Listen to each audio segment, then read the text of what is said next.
Men boshchilik shu yerdagi hamma rahbar davlat xizmatchisi. Hamma rahbar. Biz bironta fuqaroni sen xato aytyapsan, sen noto'g'ri aytyapsan, sen boshqa qilyapsan deb asossiz yo'nalishga haqqimiz yo'q. Azaldan aytib kelaman. Fuqaro bizga kelganda 99% haq. Biz 1% haqmiz. Qachonki joyiga borib masalani ko'rib, ichiga kirib turgandan keyin agar uni nohaqligini isbotlab bersak yoki qo'yayotgan masalasi asosligini isbotlab bersak, shundagina biz haq qilamiz. Bo'lmasa yo'q. Toshkent shahar tajribasini qo'llaymiz dedi prezidentimiz. Ana 2026-yilda. Endi murojaat joyiga borib, video rolik bilan yuklangandan keyin nimadan ijrodan ishlar. Bo'lmasa yo'q.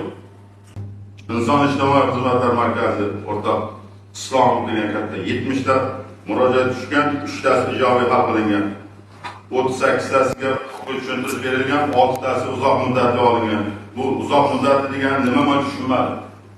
8 tasi jarayonda. Nimasi uzoq muddatli bo'ladi? Nimasi? Nima kutyapti?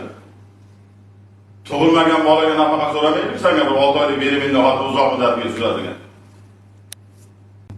Oila xotin qizlar bo'limi 14%. Ben sizga hozir sessiyada tasdiqlagan mukofotim 2025da hisobiga ishlaganingizga kifoya tushib beryapti. Lekin nima yo'q holat bilan? Sizda ham jamoa bor 25 kishilik.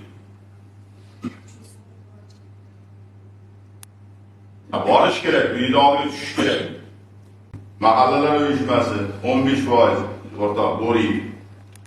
Nima qilyapti mahalla raisi? Nima bilan shug'ullanyapti? Mana 20 turga 7 ko'chaga qo'yamiz, 7 milliard mablag' so'rayapmiz. Xizmatlar sohasida taslanib keldi. Mana shu Gaydan boshlanadi, to Sulton Muqaydarga borib to'xtaydi. Endi 4 metrlik katta ko'cha. Metal bazani olinglar 20 marta aytdi. Tursunovga aytdim, zavoddan yer beringlar shu metalchilarga dedi. Mayli, uni ham ko'kragiga sarmanglar. Qachon hokim borsa, qachonki boshqa bir rahbariyat kelsa, ish bo'ladi. Uni mahalla uyushmasi bilan qurilish bo'yicha o'rinbosarlar eshitib qo'ysa bo'ladi. Gaz baloni to'ldirishdagi muammolar. Umuman bu bo'yicha o'tgan yilga nisbatan to'g'ri, bittaga ikkitaga kamayish bo'lgani, lekin ulushi salmoqli bo'lib turibdi. Son jihatdan ko'p. O'tgan yil 19 ta bo'lgan, bu yil 17 ta. Ikkitaga kamaygan, to'g'ri, lekin o'sha umumiy nimadan murojaat sonida ko'p. O'rtoq Ravshan.